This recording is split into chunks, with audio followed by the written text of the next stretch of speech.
ब्रह्मदत्त की कहानी, जिसने भाइयों के साथ मिलकर गाय को मारकर खाया। कौशिक की मृत्यु के बाद पृथ्वी पर भयंकर सूखा पड़ा, अकाल पड़ा और लोग भूखे रहने लगे। गर्ग ने अपने शिष्यों से अपने मवेशियों की देखभाल करने के लिए कहा था और सातों भाई मवेशियों को जंगल में ले गए थे ताकि वे वहां उगने वाली घास खा सकें। भाई भूख से इतने पीड़ित थे कि उन्होंने एक गाय को मारकर खाने का फैसला किया। सबसे छोटे ने कहा, गाय को मारना पाप होगा। अगर हमें गाय को मारना ही है तो हमें कम से कम उसका अंतिम संस्कार करने दीजिए। शायद इससे उस पाप की गंभीरता कम हो जाएगी जो हम कर रहे हैं। इस पर अन्य भाई सहमत हो गए। गाय का अंतिम संस्कार किया गया, फिर इसे मारकर खा लिया गया। भाई गर्ग के पास लौटे और उसे बताया, एक बाघ ने एक गाय को मारकर खा लिया है। गर्ग को उन पर अविश्वास करने का कोई कारण नजर नहीं आया, लेकिन पाप तो पाप ही रहा और अपराध करने के परिणाम स्वरूप भाई अपने अगले जन्म में शिकारी के रूप में पैदा हुए, लेकिन वे ज्योतिष्मारस के रूप में पैदा हुए थे, अर्थात उन्हें अपने पूर्व जन्म की घटनाएं याद थी। जिनके भाइयों को याद था कि वे अपने पिछले जीवन में क्या थे, इसलिए उन्हें शिकारी के रूप में जीने का कोई कारण नजर नहीं आया। इसलिए उन्होंने मरने तक उपवास किया। उनका अगला जन्म हिरण के रूप में हुआ, लेकिन हिरण ज्योतिष्मारस बना रहा और मृत्यु तक उपवास करता रहा। भाइयों का पक्षियों के रूप में पुनर्जन्म हुआ। चारों भाई भौतिक गतिविधियों से अलग रहे और अपना समय ध्यान में बिताते रहे, लेकिन बाकी तीन भाई इतने भाग्यशाली नहीं थे। एक बार पांचाल के राजा अपने अनुचर के साथ वन में आए। राजा का नाम विभराज था। पक्षियों में से एक पक्षी राजा के वैभव और परिस्थिति पर मोहित हो गया था और अपने अगले जीवन में राजा के रूप में जन्म लेने की इच्छा रखी। उनके साथ राजा विभराज और दो मंत्री थे और सभी सैनिक मंत्रियों के निर्देशों का पालन करते दिख रहे थे। तदनुसार दो पक्षियों ने अपने अगले जन्म में मंत्री के रूप में जन्म लेने की इच्छा जताई। जो राजा बनना चाहता था उसका जन्म राजा विभराज के पुत्र ब्रह्मदत्त के रूप में हुआ। जो दो लोग मंत्री के रूप में जन्म लेना चाहते थे वे पुंडरीक और सुवालक बन गए, जो उन दो मंत्रियों के पुत्र थे जिन्हें उन्होंने देखा था। शेष तीन भाई भौतिक गतिविधियों से जुड़े नहीं थे और उनका जन्म ब्राह्मण के रूप में हुआ था। ब्रह्मदत्त ने कल्याणी से विवाह किया। आप शायद कभी अंदाजा नहीं लगा पाएंगे कि कायंती अपनी पिछली जिंदगी में कौन थी। वह वही गाय थी जिसे भाइयों ने मार डाला था। सबसे उल्लेखनीय बात यह थी कि ब्रह्मदत्त सभी जीवित प्राणियों की भाषाएं समझ सकते थे। ब्रह्मदत्त और कल्याणी एक बार अपने बगीचे में टहल रहे थे। ब्रह्मदत्त ने दो चींटियों को बातचीत करते हुए सुना। चूंकि वह सभी जीवित प्राणियों की भाषाएं समझ सकता था, इसलिए वह चींटियां जो कह रही थी उसका अनुसरण कर सकता था। तुम मुझसे नाराज क्यों हो? नर चींटी ने पूछा। तुम मुझसे बात करने से इनकार क्यों कर रही हो?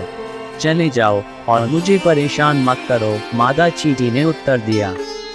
आप कहते हैं कि आप मुझसे बहुत प्यार करते हैं, और फिर भी जब कल आपको चीनी के कुछ दाने मिले तो आपने उन्हें मुझे नहीं बल्कि दूसरी चींटी को दे दिया।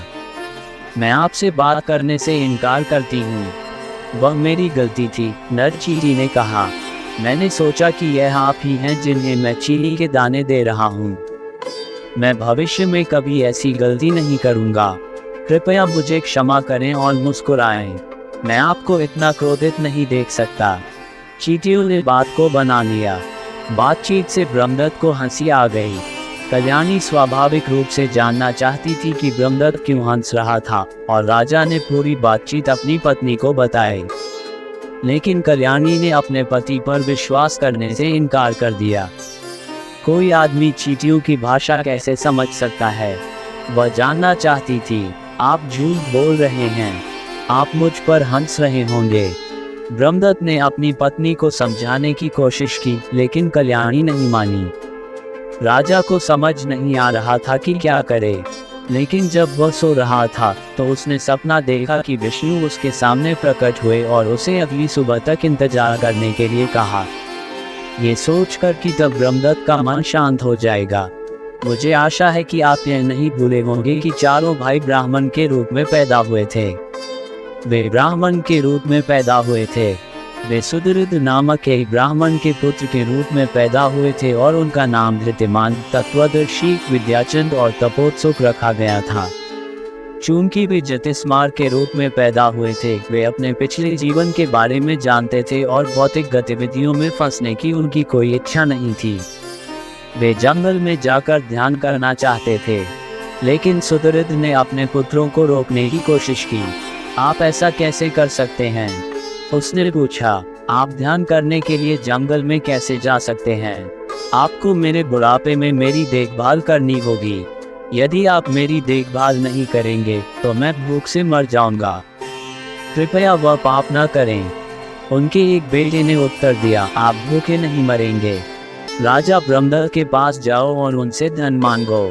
वह तुम्हें सोना और गांव देंगे। उनसे कहो कि वे ऋषि गर्ग, शिकारियों, हिरणों और पक्षियों को याद करें।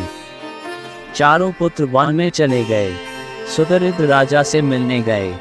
ब्रह्मदत्त के सपने के अगले दिन उसकी मुलाकात सुदृढ़ से हुई। सुदृढ़ के शब्दों ने ब्रह्मदत्त को याद दिलाया कि वह अपने पिछले जन्मों में क्या था। वह शर्मिंदा था कि वह उन घटनाओं को भूल गया था और भौतिक गतिविधियों का आदी हो गया था। उसने जंगल में अपने भाइयों के साथ शामिल होने का फैसला किया। उन्होंने सुदृढ़ को उतनी संपत्ति दी जितनी ब्राह्मण को चाहिए थी और राज्य राजकुमार विश्वक्सेन को सौंप दिया। पुंडरीक और सुबालक भाई भी ब्रह्मदत्त के साथ वन में गए।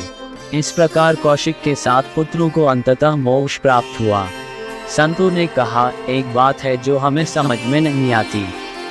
ब्रह्मदत्त को सभी जीवित प्राणियों की भाषाएं कैसे समझ में आई? यह आसानी से समझाया गया है। लोमहर्षण ने उत्तर दिया। राजा विप्रज ने विष्णु से प्रार्थना की थी कि उन्हें ऐसा पुत्र प्राप्त हो और वरदान दिया गया था। ब्रह्मदत्त कहानी को इस तरह से प्रस्तुत किया गया है कि यह पाठ की निरंतरता को तोड़ देती है। कहानी का लहजा भी ऐसा है कि ऐसा लगता है कि यह मत्स्य पुराण में बाद का प्रक्षेप है। धन्यवाद। आप देख रहे थे गॉड ब्लेस टीवी हिंदी। हमारे साथ जुड़ने के लिए सब्सक्राइब अवश्य करें।